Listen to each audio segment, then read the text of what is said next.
warahmatullahi wabarakatuh. Selamat pagi, apa kabar semuanya? Mudah-mudahan kita semua selalu diberikan kesehatan dan tetap semangat. Hari ini Ibu akan melanjutkan materi kita, yaitu tentang potensi sumber daya tambang bersama Ibu Atina Mulyana. Tujuan pembelajaran kita hari ini yang pertama yaitu peserta didik diharapkan mampu menyebutkan jenis barang tambang.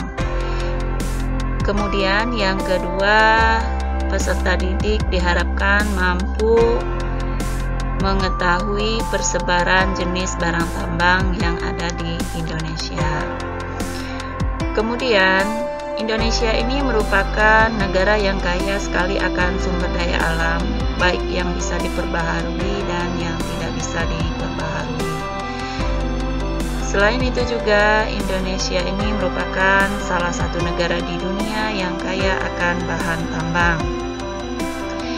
Bisa kita lihat peta persebaran hasil tambang di Indonesia.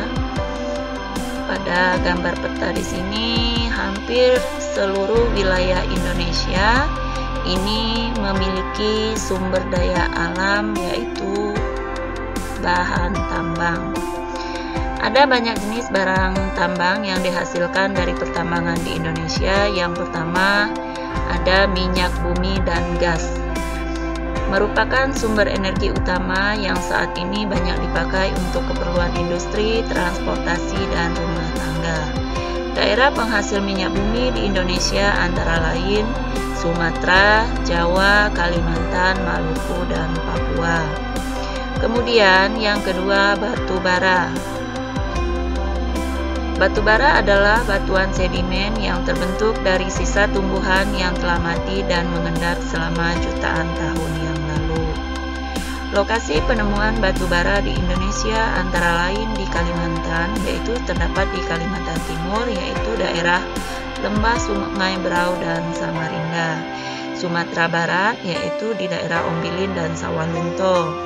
Kemudian yang terakhir yaitu Sumatera Selatan, yaitu daerah Bukit Asam dan Tanjung Enim. Kemudian yang ketiga, bauksit adalah sumber biji utama untuk menghasilkan aluminium.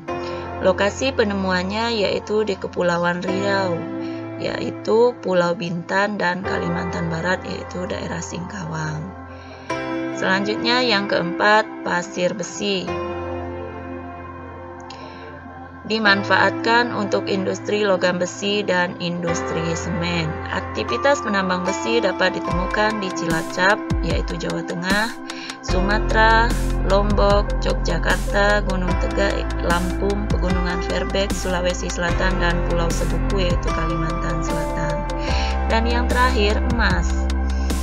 Emas umumnya dimanfaatkan untuk perhiasan. Indonesia merupakan penghasil emas terbesar di dunia yang terletak di Papua, di PT Freeport Timika.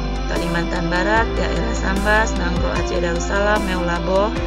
Sulawesi Utara, Bolang Mongondo, Minahasa, Riau, Lobos, dan Bengkulu, yaitu daerah Racang Lebong.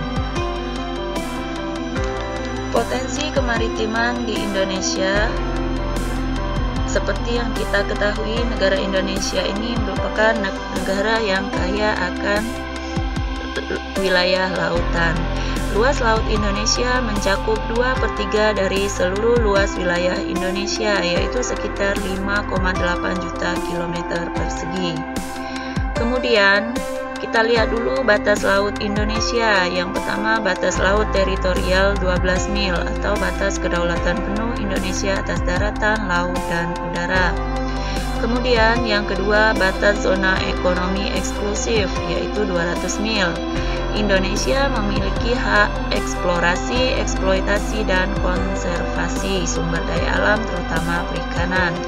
Kemudian yang ketiga, batas kontinen, yaitu 200 mil berupa dasar laut dan tanahnya, yaitu hak eksplorasi sumber daya alam mineral.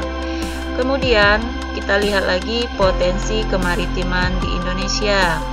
Yang pertama ada perikanan. Sumber daya perikanan laut merupakan salah satu potensi sumber daya laut di Indonesia yang telah dimanfaatkan penduduk. Kemudian yang kedua, hutan mangrove. Hutan mangrove adalah tipe hutan yang berada di daerah pasang surut air laut.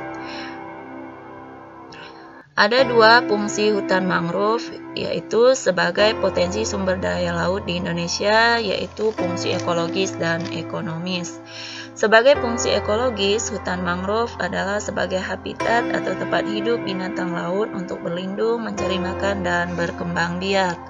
Kemudian yang kedua, fungsi ekonomis hutan mangrove berupa nilai ekonomis dari kayu pepohonan dan makhluk hidup yang ada di dalamnya.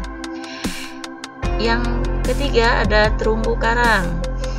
Fungsi terumbu karang ini ada tiga. Yang pertama, fungsi ekologis adalah penunjang ekosistem laut atau tempat hidup ikan, sumber keanekaragaman hayati, pelindung pantai dan pesisir, serta mengurangi pemanasan global. Yang kedua, fungsi ekonomis, sumber makanan semisal teripang, rumput laut, kepiting, udang, dan ikan. Kemudian yang ketiga, fungsi sosial, yaitu untuk kegiatan penelitian dan pendidikan. Selanjutnya kita lihat lagi zona laut. Ada empat. Yang pertama, zona litoral atau zona pasang surut air laut. Ini merupakan daerah pesisir laut. Kemudian yang kedua ada zona nelitik, yaitu kedalamannya mencapai 0 sampai 200 meter. Yang ketiga, zona batial, yaitu kedalaman 200 meter sampai dengan 1800 meter.